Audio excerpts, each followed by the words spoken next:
Communication तो माशाल्लाह लोग मुझे ज़बान दराज भी कहते हैं। आप कहते हैं कम्युनिकेशन का मसला नहीं है। हुकूमती इजाज़त तो हमने 2 साल में नहीं ली है। देते हैं तो दे दें, वरना हम तो फिर भी आए हैं और फिर भी आएंगे।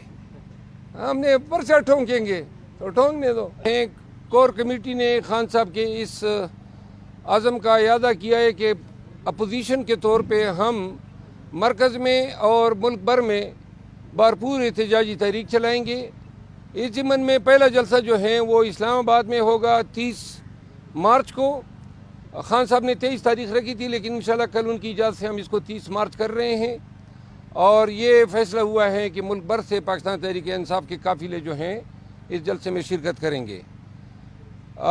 दूसरा फैसला जो है कोर कमेटी में तमाम जो मामलात मीडिया पे आप लोग चलाते रहे हैं और जो बयानात से कन्फ्यूजन पैदा हुई थी, वो सारे मामलात डिस्कस हुए।